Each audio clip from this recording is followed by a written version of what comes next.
It's a game and a watch. Hello everybody, welcome back, and I just wanted to do a quick video on these Game & Watch handhelds Nintendo released in 2020 and 2021 for the Mario and Zelda 35th anniversaries. For those of you who don't know, the Game & Watch is a series of handhelds Nintendo made back in the 80s, and to sort of explain it better, we need to go back further in history. So Nintendo's actually been around since 1889. And obviously, they didn't always make video games. They used to make Hanafuda cards, and I believe they still do make Hanafuda cards, but I'm not completely sure. But yeah, they used to make Hanafuda cards with these like very beautifully designed cards that for playing. And after that, they made other toys as well.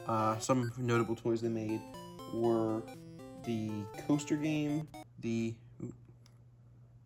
So some toys they made were a coaster game, a love tester, and the biggest one being the Ultra Hand, which is like an extendable hand that expanded and contracted. There's actually a Wii game, a WiiWare game called Grilling Ultra Hand, where you will grill with the Ultra Hand, so there's a little bit of Nintendo history for you there. After this, Nintendo sort of had a rough spot, and they did a few different businesses, including a taxi business.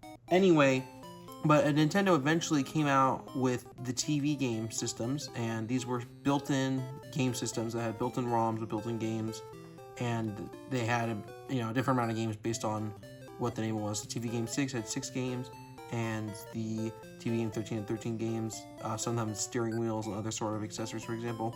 These were basically like Pong consoles, which if you know what a Pong console is, basically a console that only played Pong, but some of them have variations on Pong and whatnot, but it's basically a very basic console. So this was actually Nintendo's like first foray into video games, and eventually after that, they came out with these. Well, not these specifically, but the Game & Watch series. And no one really talks about the Game & Watch much, but it is a very important thing to talk about, I think, because it sort of brought Nintendo into a somewhat mainstream, because Game & Watch was not just released in Japan like pretty much everything else they had done before. It was actually released international.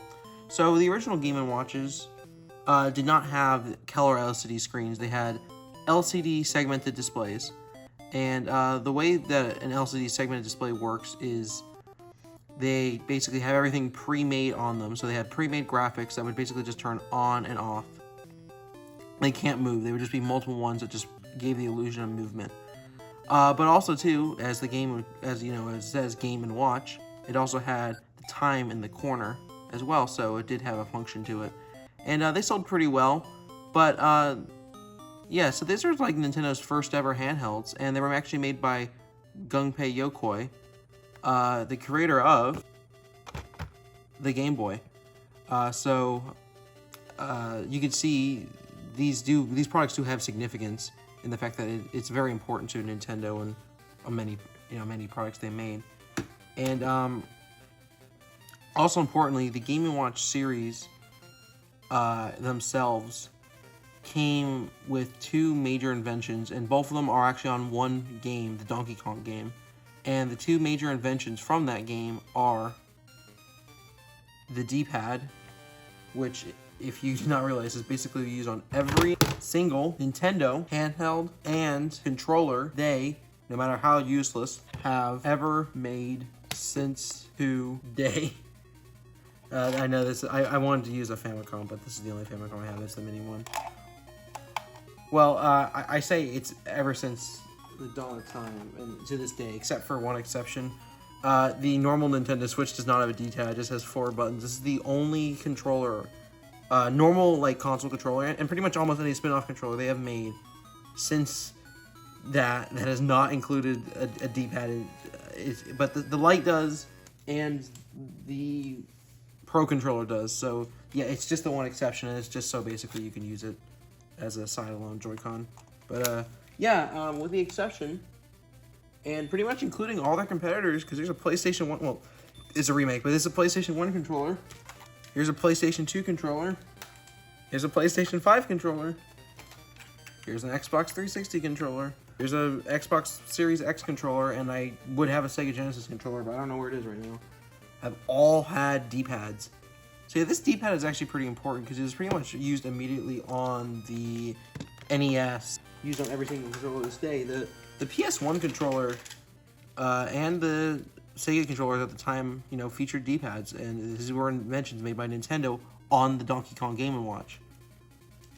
So, yeah, I mean, for that alone, the Game & Watch is a very important thing, as well as just getting Nintendo into the handheld business, which, they eventually dominated with the Game Boy, and arguably are the only real domineering people to this day, since I would say they didn't really have any real competition until the Steam Deck came out, and I don't really see it as competition. It's a separate product in my opinion. But, yeah, there's another invention that Donkey Kong handheld had. I probably zoomed in on it, so you couldn't see it. But if you zoom out, it had a clamshell, and obviously, that clamshell would have been used in the GBA SP, as you can see here, clamshell design. But it also has a second screen, which obviously paved the way for the Nintendo DS. For those of you that don't know, the Nintendo DS was a wish of President Hiroshi Yamaguchi, and he asked Satoru Iwata right before he stepped down and gave Iwata the position of CEO of Nintendo that he make a dual screen handheld, and well, obviously they did.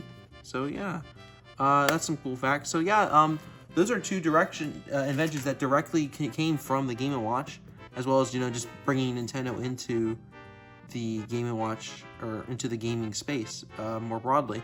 So I'm started all over the place, but the Game & Watch actually came from Gunpei Yokoi, the guy who also invented the Game Boy, as I said. And I'm hoping I'm saying the Japanese names right. I probably should have consulted some people on this. He saw a guy playing with a calculator on a train, and that's how he came up with the Game & Watch, since it uses pretty much the same display technology.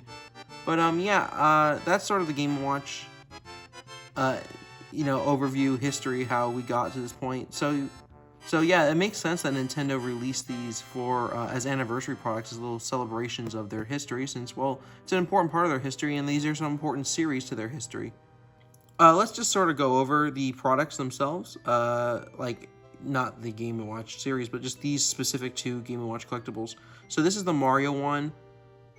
I'm gonna go over, maybe get this one over to the side here, we'll come back to it in a minute. This is the Mario one. This is the first one that came out. It came out in 2020 for the 30th anniversary of Mario. This is the box it came in. I really like this box that these both came in, since it's a really cool thing. So if you see right now, it's set up, so it looks like, yeah, here it is. It has the color screen. It has Super Mario. It says it has Super Mario Bros. And you can see it has a game. But if you slide it out, it says it has Ball, which is the first ever Game & Watch game that ever came out. Ball, instead of having Mr. Game & Watch, it has Mario's face on it. But yeah, no, so I really think it's really cool how it has like this, like, you get it, it looks like this, but you take it off and it looks like an original Game & Watch box. You can see it has on the back Super Mario Bros. Super Mario Bros. Lost Levels, or Super Mario Bros. 2. This is the NES version. It's not the SNES version. Ball, and it has the time. You can see, put this back here. It has the little Bowser over here. But yeah, so I love these boxes. I'll show you the Zelda one in a minute when we get to the Zelda one. But yeah, I love the box for this item. And over here, we can take a look at it. We got the D-pad, B, A button, game icon where you can select Mario, Mario 2, / Lost Levels, and Ball. You can change the time. Here's the time button. It lets you change the bottom here in the backdrop. And then the pause and set button. You can pause and set the time. But yeah, I mean, in terms of Mario, I mean, it's Mario 1. The NES version, specifically.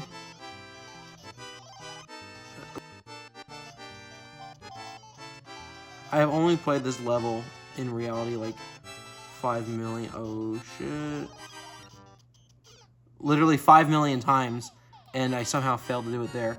But yeah, I mean, there isn't really too much to talk about with this. I mean, it's pretty basic product. I mean, you have Mario 2. Never played it. It's a pretty hard game. You don't want that mushroom. That will literally... No. Let's see. Can I beat this level? Nope. Yeah, so I don't want to get too much into it because I've already sort of veered off topic a lot. Mario 2, or Mario the Lost Levels, is the proper version of Mario 2. Our version of Mario 2 is not Mario 2. It is actually a different game called Doki Doki Panic that was released in Japan. Mario 2 didn't look different enough and was seen as too hard by, I think it was Howard Lincoln. I can't remember. There's a video on Gaming Historian that you definitely should watch about that if you really want to know more about Mario 2. But basically, Mario 2 was only released in Japan. It came over here on the Super Nintendo, and it's just, been re-released since a few times. But yeah, no, it's had a nice time here. And then lastly, on here we have Ball, which, as I said, was the original Game & Watch game, the first Game & Watch game. And I think it makes sense to have on here, since it was the first Game & Watch game. This is the first Game & Watch series product they released for the re-releases. So yeah, I think this was a really good idea here, and I like the graphic style too. They made it look like Mario, but they still kept the original graphic style, sort of. I mean, it's not exactly the same, but two different display technologies. But yeah, I think this is a really good little commemorative product overall, and I think it was a really smart idea. So yeah, this is a pretty good limited release for $50. A little much for $50, but as a collector's item, I think Nintendo did a really good job with this, and I think it was a really nice idea. And it was so good they decided to do it again with the Zelda one, and like the Mario packaging, same thing. It says Legend of Zelda, take it off. And you get Vermin, which is the game included on this one. But yeah, again, a really nice design here. Same thing on the back of the box. Oh, it's a little cute. Oh!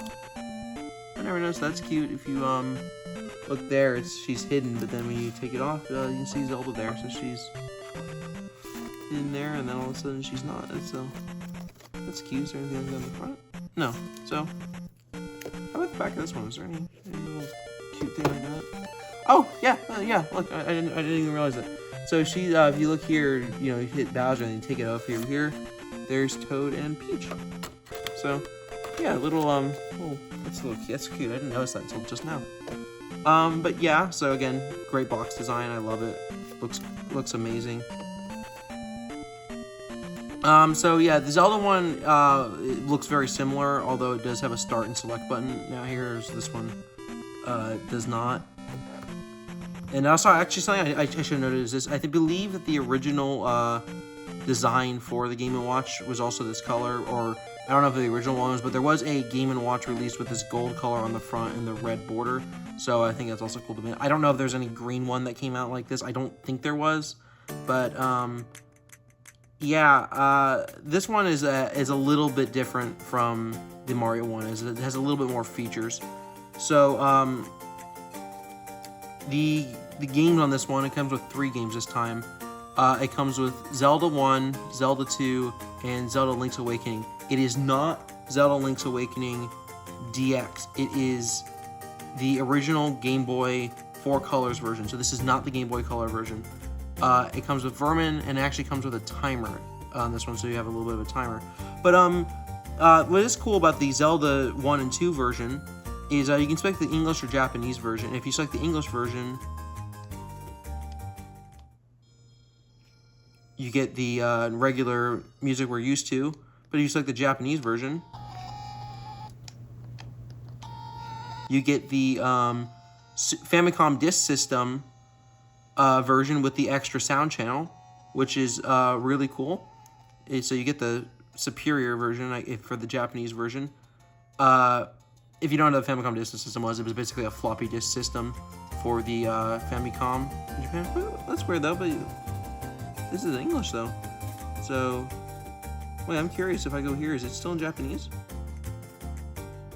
Yeah, it is. So yeah, and same thing with Link's Awakening, or sorry, The Adventures of Link, which is Zelda 2. You use the first, you use the English version, you get the, wait here for a second. You get the English, regular standard channel. If you use this one, the Japanese one, you get the extra sound channel. And yeah, so I mean, I think it's pretty cool. Link's Awakening is available in English and Japanese, but also French and German, apparently, which is cool. And each language actually has their own save file, so you actually can have a save file in each of the languages if you wanted to. And it comes with Vermin this time instead of Ball, which is cool. Another early Game & Watch game. Again, replaced with Link here. And as I said, the timer here, we can set a 1 minute timer here if we want. And you see it's a Zelda 2 themed on the bottom here.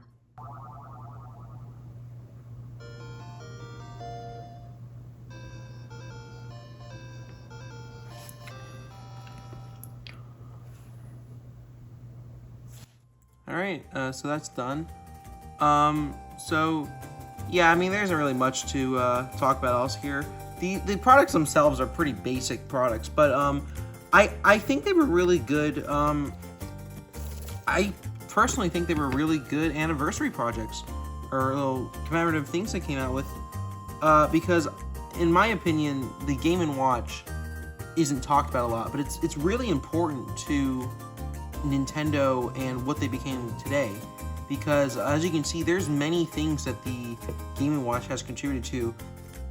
It brought Nintendo, really in my opinion, into the gaming field. The TV game wasn't really anything new or original. It was sort of just a Pong console, but these were, you know, new products that Nintendo invented and came up with. And, you know, they came up with some innovations too. They came up with, you know, basically the handheld game system to start off with. They came up with the D-pad. They came out with the dual screens. And obviously this is not a Game & Watch with dual screens, but then obviously they came with the dual screens they eventually used on the DS. All sorts of innovations. The D-pad, you know, which they basically went on to use for both, you know, well, not both, but, you know, the NES/Famicom. I'm sorry, I only have a mini again, but yeah, and I mean, so this directly has inspiration for both their home consoles that started, you know, made them big, and, you know, the inventor went on to invent the Game Boy. So I believe for two of Nintendo's most important historical franchises, Nintendo made a commemorative version of these franchises with a commemorative product based on what I would argue is their first major forte into gaming, and, you know, set the stage for their entire video game career or video game existence. So yeah, I think these are really fitting products. They were $50, which, you know, for what they are is kind of shitty, but I mean, like, in terms of collectibles, I think they were really cool collectibles. They also charge over USB Type-C as well, which is very convenient. So yeah, if you actually want to learn more about what Nintendo did, like the toys and stuff like that before the NES, basically, there's a website called beforemario.com, and it basically goes over everything from 1889 to, you know, 1983 when they came out with the Famicom, and then 1885 when they came out with the NES. So yeah, beforemario.com is a really good voice for that. I highly suggest you check it out and learn more about Nintendo's very long history. So hope you guys enjoyed. I'm probably going to do a video on the Wii U. I actually want to do a video on this little thing here, the Famicom Mini. I'll probably compare it to the NES Mini, and also I do have a Super Famicom as well. I still want to do a video on. So yeah, just stick around. More videos on the way. If you have any suggestions for videos you'd like to see, leave a comment down below, and have a good one.